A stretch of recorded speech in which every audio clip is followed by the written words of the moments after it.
नमस्कार साथियों, मैं कृष्णा राष्ट्रवादी। इस समय हम मध्य प्रदेश के एक ऐसे स्थल पर आए हैं जो बहुत ही ज़्यादा अपने आप में एक विशेषता रखता है। और यहाँ पर आए हुए हैं, देखने को तो ये खंडर हो चुका है। ये पूरी जगह आप देख रहे होंगे, पीछे पहाड़ है और ये पूरा का पूरा खंडर हो चुका है। इसको किस नाम से जाना जाता है, किस वजह से ये जो स्थल है वो क्यों पूजा जाता है, मतलब इसके बारे में ऐसी क्या विशेषता है। तो बताइए राकेश लोधी जी, कि मतलब यहाँ पर क्या है ऐसा और क्यों इसकी इम्पोर्टेंस है। देखिए कृष्णा भाई, धन्यवाद। ज़्यादा विशेष तो नहीं, छोटी मोटी जानकारियाँ हासिल हैं कि ये मुड़िया महल के नाम से जाना जाता है। और मुड़िया महल वो महल है गोंडवाना। गोंडवाना हमारे यहाँ गोंडवाना की बसाहट थी और गोंडवाना का राज्य था। गोंडवाना का राज्य था। गोंडवाना का शंकर शाह, रघुनाथ शाह, और इनका बहुत अच्छा इतिहास है कि जब वीरांगना रानी अवंतीबाई अंग्रेजों से लड़ रही थी, तब शंकर शाह रघुनाथ शाह ने अपना बलिदान, चूंकि जो जानकारी है मेरे पास में है कि वीरांगना रानी अवंतीबाई जब अंग्रेजों से लड़ रही थी, उस टाइम पे शंकर शाह, राजा शंकर शाह कुंवर रघुनाथ शाह से अंग्रेजों ने संधि की थी कि आप ऐसा कीजिए कि वीरांगना रानी अवंतीबाई का साथ छोड़ दीजिए और आप हमसे मिल लीजिए, तो हम आपको ये गोंडवाना का राज्य का उत्तराधिकारी बना देंगे। लेकिन स्वाभिमान चूंकि समाज होती है, स्वाभिमान समाज होने के कारण राजा शंकर शाह कुंवर रघुनाथ शाह ने स्वीकार किया कि मैं गद्दारी नहीं कर सकता हूँ। तो ये जो 52 परगना था गोंडवाना का, उसमें से एक इसकी धरोहर ये बताई जाती है। गोंडवाना का लंबा इतिहास है। अभी मैं जहाँ से मेरा जन्म स्थान है अमरगढ़, उसके बाजू में अमोदा है, थोड़ा राइट में आगे बढ़ने में इमलीगढ़ है, वहाँ भी इस तरीके से गढ़ियाँ हैं। मतलब ये हमारा जो क्षेत्र है तो बहुत लंबी विरासत का है, लेकिन ये जानकारी के अभाव के कारण, अब देख लीजिए इसके बारे में अपन और जानकारियाँ आजू बाजू में लेंगे।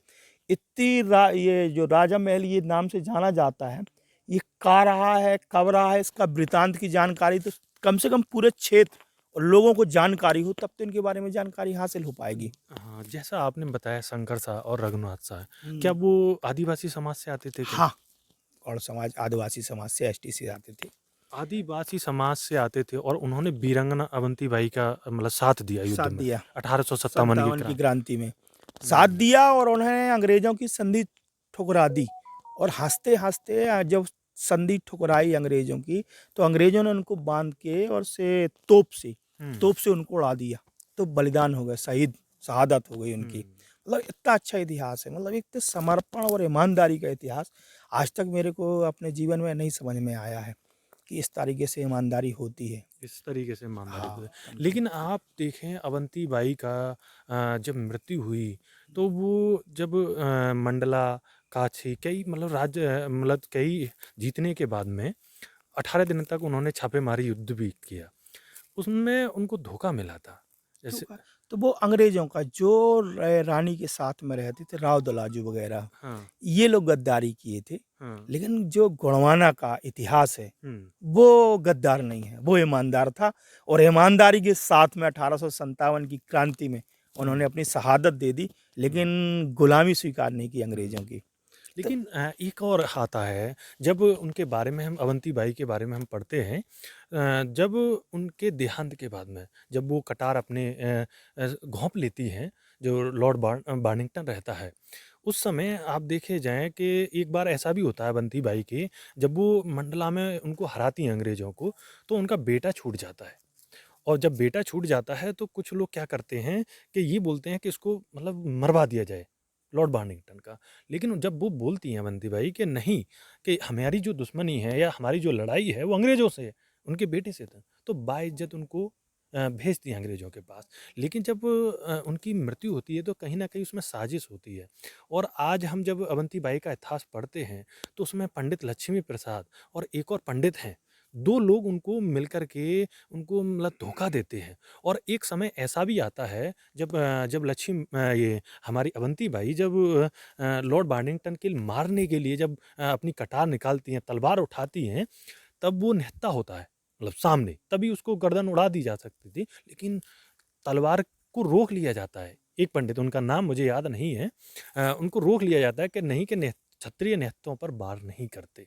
देखिए उस समय ये ये ख़त्म किया जा सकता था। ये हमारा इतिहास रहा है। एक और मैं बात लूँगा उसके बाद में, जब उनका देहांत हो जाता है, तो उसके बाद में करीब 101 गाँव एक पंडित को दिए जाते हैं और एक 49 गाँव एक को दिए जाते हैं। और जो अवंती बाई के जो रहते हैं, जो पीढ़ी रहती है, उनको मात्र 5 से 11 गाँव दिए जाते हैं। तो तो का हाँ। अब आप समझ सकते हैं कि जिनको 151 गाँव और आप बता रहे हैं, हाँ। तो उनको ये इनाम में गाँव दिए गए होंगे ना, हुँ। वफ़ादारी में। ये तो बहुत बड़ी बात हुई कि एक आदिवासी समाज, एक गोंडवाना समाज, जो शंकर शाह और दूसरे कौन थे आप? रघुनाथ शाह। कुँवर रघुनाथ साय उनको भी मतलब अंग्रेज़ों ने किया, लेकिन उन्होंने हाँ, गद्दारी नहीं की वतन के साथ में और उनसे वो नहीं। और इतिहास जो है इनका लंबा है। गोंडवाना में चाहे हमारे जल जंगल ज़मीन बचाने के लिए भी धरती आबा पैदा हुए, जो इन्होंने अंग्रेज़ों से उस टाइम पे कम आयु में उन्होंने बिरसा मुंडा, धरती आबा बोलते हैं, तो इन्होंने अपने प्राणों की न्यौछावर दे दिया, शहादत दे दी, लेकिन समझौता नहीं किया है। तो ये हमारा गोंडवाना जो है राज्य था। आज जबलपुर में आप देखे होंगे गोंडवाना राज्य के हिसाब से वो क्या है, मात्र शंकर शाह, कुंवर रघुनाथ शाह की मूर्तियां स्थापित हैं। न कॉलेज, न ट्रेन, न ये, मतलब ये इतिहास जो है हमारा धीरे धीरे खत्म हो रहा है। ये एक मुझे लगता है कहीं ना कहीं साजिश चल रही है। ये मुड़िया महल है, साजिश के तहत कहीं दबाया जा रहा है, दबाया जा रहा है। ये मुड़िया महल है। आज मैं खुद पहली बार आया आपके साथ में, आपके नॉलेज में आया, मैं खुद देखा इतना बड़ा इतिहास, इतना बड़ा मूवमेंट था हमारे यहाँ, लेकिन हमें मालूम नहीं है क्यों नहीं है। कहीं ना कहीं इसी का अभाव है, जानकारियों का अभाव है। तो मुझे लगता है कहीं ना कहीं एक बहुत गहरी साजिश हुई है हमारे इतिहास को छुपाने की, दबाने की। क्योंकि हमारा इतिहास था जो बहुत ईमानदार इतिहास, लड़े हमारे महापुरुष, चाहे कुंवर शंकर शाह, रघुनाथ शाह हो, रानी वीरांगना अवंती बाई हो, चाहे धरती आबा हो, इन्होंने देखिए कितना लंबा संघर्ष किया। लेकिन आज इतिहास में उनकी जगह कहाँ है? इसमें निश्चित तौर पे हमें कहीं ना कहीं, चूँकि आप आए, आपका धन्यवाद करते हैं कि आपके दिमाग में ये चीज़ें आईं कि जो पुराना इतिहास है उसको टटोलें। और आप यूपी से आपको प्रेरणा मिली और आप हमारे मध्य प्रदेश में आप आए हैं, हम आपका स्वागत करते हैं। जो भी जानकारियाँ मिलती हैं, अभी यह गांव है यहाँ, बसुदा है, चरोला है, यहाँ अपन उन लोगों से बात करते हैं जो एक पास से लगे हुए हैं। हाँ। और ये गोंडवाना ही उसमें है, तो ये ज़्यादा जानकारियाँ उपलब्ध कराएंगे। तो हो सकता है आपके माध्यम से, सोशल मीडिया के माध्यम से लोगों को जानकारी मिले और मुझे भी अवगत हो। ये देख लीजिए, ये बिल्कुल भक्काड़ पड़ा हुआ है, पास से दिखा दो भैया। एक बार देख लीजिए, और लाइट जला लेना, थोड़ा सा अंधेरा हो चुका है। और हम यहाँ पर पहुँचते पहुँचते आप देखेंगे कि काफ़ी रात हो चुकी है, और तब हम यहाँ पर आए हुए हैं। और हमारा जो ऑब्जेक्ट है साथियों, अपने इतिहास को तलाशना, अपने महापुरुषों को तलाशना, वो कौन लोग थे जिन लोगों ने हमारा साथ दिया, वो कौन लोग थे, वो ऐसे जो धोखेबाज लोग थे जिन्होंने हमारे साथ में विश्वासघात किया, और वो कौन लोग हैं जो आज भी हमारे समाज और हमारे साथ में विश्वासघात कर रहे हैं। ये बहुत बड़ा सवाल है साथियों। ये देखिए, ये महल है जो बहादुर शाह और मुड़िया महल। ये देखिए, एक बार थोड़ा सा अंदर आके दिखा दीजिए।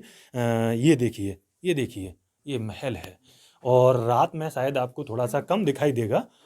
ये महल है, क्योंकि रात का वक्त है, थोड़ा हम यहाँ पर पहुँचने में थोड़ा सा लेट हो चुके हैं। उसी तरीके से ये देखिए, ये पूरा, और ऊपर एक बार दिखा दीजिए, देखिए ये स्लैब देखिए। और इतने समय से आज भी ये बात टोह रहा है कि कुछ लोग आएँ और इसमें जो हमारा जो सरकार है, इसको कहीं ना कहीं से इनको पुराना चीज़ों को फिर से इनको नया करने की आवश्यकता है, और इतिहास को जानने की आवश्यकता है। और देखिए साथियों, कैसे ये अंदर ही अंदर, ये देखिए, ये देखिए, ये आर्च है और कितना पुराना। अब इसमें आप देखेंगे कि एक बार कैमरामैन और लाइट वाले भैया लाइट दिखाओ इसमें। और ये देखिए, थोड़ा सा अंदर हम जा रहे हैं, और ये छोटा नहीं है। ये देखिए, ये देखिए, ये आर्च, और ये पुराने समय की चीज़ें बनी हुई है। और ये देखिए आप, ये देखिए, ये ऊपर से इसकी छत टूट चुकी है, बाकी अभी भी हमारा मतलब ये बना हुआ है। इसके इतिहास के बारे में क्यों नहीं बताते हैं? इसलिए नहीं बताते हैं कि कुछ लोगों की पोल खुलने का डर रहता है। और आप देखेंगे, ये देखिए अंदर कैसा मतलब कितना पुराना इस सम हाँ, इस समय इतना पुराना है क्योंकि ये थोड़ा ये देखिए छत यहाँ से इसका टूटा हुआ है। ऊपर से थोड़ा-सा ये है। साथियों, मैं आपसे बस यही कहना चाहता हूँ कि हम अपने इतिहास को जानें, अपने महापुरुषों को पहचानें। हम क्लेम करें, हम किसके वंशज हैं और वो कौन लोग थे जिन्होंने इतिहास में हमें धोखा दिया था और वो कौन लोग थे जिन्होंने हमारा साथ दिया। हमें ये पहचानने की ज़रूरत है। हमें अपने इतिहास, अपने महापुरुषों को तब तक हम जब तक नहीं जान पाएँगे, तब तक हम नहीं लड़ पाएँगे। और हमारे जो महापुरुष थे, उन्होंने किसके लिए संघर्ष किया और वो संघर्ष क्यों किया, ये भी हमें जानने की आवश्यकता है। और आज वर्तमान में हमारे हक और अधिकार जो छीने जा रहे हैं, क्यों छीने जा रहे हैं? क्योंकि हम अपने महापुरुषों की जो एक लड़ाई थी, एक जो सच्ची लड़ाई थी जिन्होंने की, उनको नहीं जान पाते। इस वजह से हम अलग-अलग मुद्दों में, अलग-अलग चीज़ों में हम लोगों को उलझाया जाता है। तो साथियों, जागरूक होने की आवश्यकता है और अपने इतिहास को, अपने महापुरुषों को पढ़ने, और जिन्होंने दबाया है, उनको इसलिए दबाया जाता है क्योंकि पोल खुलती है। किसी चीज़ को क्यों दबाया जाता है? जब गड़े मुर्दे जब उखड़ते हैं तो पोल खुलती है, और जब पोल खुलती है तो पता चलता है कि हम जो हैं, वो किनको हम कभी-कभी जो हम लोगों को नायक जो प्रतीत होते हैं कि वो नायक हैं, और पता बाद में चलता है वो सबसे बड़े खलनायक बन के उभरते हैं। तो साथियों, हम सभी को ज़रूरत है, और हमारे जैसे नवयुवकों को ज़रूरत है। हमारे साथ में देख प्रवीण यादव जी हैं, और भी हमारे साथ में जो एक बार दिखा दीजिए कितने लोग हैं जो टॉर्च लिए हुए खड़े हुए हैं। ये सब लोग इतने जागरूक साथी हैं जो लगातार हमारे साथ में बने हुए हैं और अपने इतिहास को ढूँढने के लिए निकले हैं। तो साथियों, आज मध्य प्रदेश में ढूँढ रहे हैं, कल को हमें बिहार में ढूँढना है, उत्तर प्रदेश में ढूँढना है। हमारे महापुरुषों से पूरा देश में अगर जगह-जगह से देखेंगे तो हमें मिलेगा अपना इतिहास, और हमें अपने महापुरुषों के बारे में, जो बुजुर्ग लोग हैं, उनसे भी जानना है। वो कैसे लोग रहे थे और किन लोगों ने हमें धोखा दिया था। तो जब तक हम इतिहास को नहीं जान पाएँगे, तब तक हम जो जिस तरीके से अंधविश्वास हो, पाखंडवाद हो, या किस तरीके से हमारे समाज को, जो एक दलित पिछड़ा समाज है, वो गरीब और वंचित कैसे हो गया? किस तरीके से हम लोगों का शोषण हुआ, और आज शोषण का जो तरीका है, शोषण आज भी होता है, लेकिन वो शोषण का तरीका है, वो लगातार बदलता जा रहा है। तो साथियों, हमें जागरूक होने की आवश्यकता है, और हम लोगों को कम से कम हमारे जैसे हजारों लाखों युवा तैयार करने की आवश्यकता है, जो अपने इतिहास को, अपने महापुरुषों को क्लेम कर सकें। मैं आपके साथ में जुड़ा रहूंगा। मैं कृष्णा राष्ट्रवादी। जय हिंद, जय भारत।